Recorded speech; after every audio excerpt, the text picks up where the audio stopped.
not acceptable. And I think the real answer is Jeffrey Epstein was working on behalf of intel services, probably not American.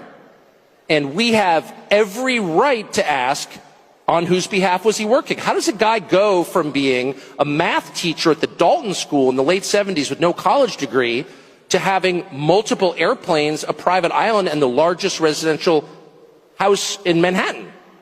Where did all the money come from? And no one has ever gotten to the bottom of that because no one has ever tried. And moreover, it's extremely obvious to anyone who watches that this guy had direct connections to a foreign government. Now, no one's allowed to say that that foreign government is Israel because we have been somehow cowed into thinking that that's naughty.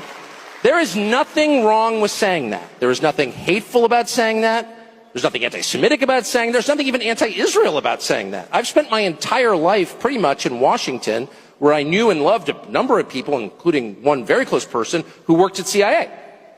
That has never prohibited me from saying, I think the CIA has done some horrible things, murdered a bunch of people, participated in the murder of a sitting U.S. president. It's got a whole trail of crimes. That doesn't make me a disloyal American. It doesn't make me anti-American in any sense. I was born here. My family's been here for hundreds of years. I love this country. That's why I live here. So criticizing the behavior of a government agency does not make you a hater. It makes you a free person. It makes you a citizen. You're allowed to do that because you're not a slave. You're a citizen. And you have a right to expect that your government will not act against your interests, and you have a right to demand that foreign governments not be allowed to act against your interests. That's not creepy. It shouldn't be forbidden. And yet all of us have trained ourselves to believe that you can't say that somehow, that that's like too naughty and forbidden. And the effect of making that off limits has been to create a lot of resentment, and I'll say it, hate online, where people feel like they can't just say, like, what the hell is this? You have the former Israeli prime minister living in your house. You have had all this contact with the foreign government. Were you working on behalf of Mossad? Were you running a blackmail operation on behalf of a foreign government? By the way, every single person in Washington, D.C. thinks that. I've never met anyone who doesn't think that.